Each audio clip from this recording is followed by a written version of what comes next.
Well, today has been an interesting day. Where I live, we are not far from a place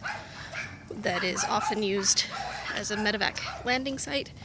on this side of town. So it is not unusual to have a medevac happen. We realized we had a very large response for the medevac today, and found out there was a possibility that it might have been a young child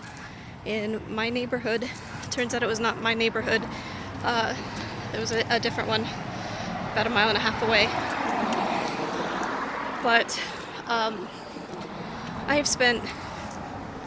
years working on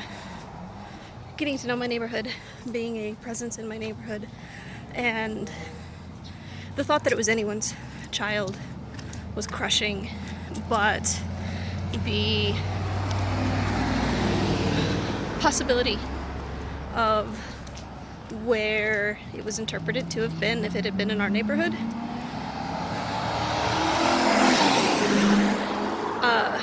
was heartbreaking, because I could think of 2 houses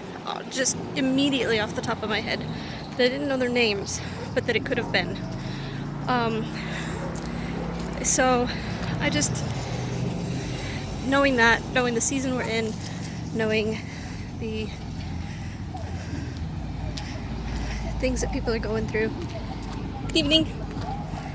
things people are going through, just that I know of in my life.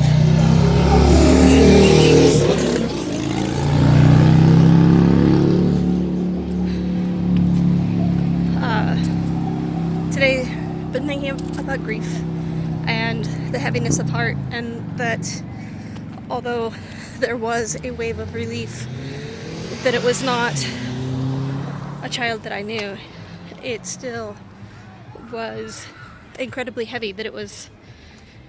a child, and that they're not my people in my neighborhood, but it's still my people because it's my city and my community, and that someone is having the worst day of their life, and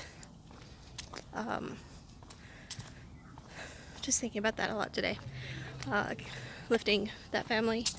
and those associated and the first responders who had to go respond for a child, and maybe having to go home to their own children, and be okay, praying for them, and praying extra for my neighborhood. So thinking about grief, and the different ways that we hurt and the ways that other people's hurt intersects our lives, and also encouraging you to pray for others, but also get to know your neighborhood. I don't know all of their names, but I can picture them, and I can picture times that we've talked and things like that, and so important to know the people around you and know that they're there and that they're important and that you value them, even if you don't know them, and then invite them to dinner and things like that, but they're still a precious part of your circle. So just an invitation to work on widening that circle of yours if you haven't already, and say a prayer for those who are grieving today. Love you, bye.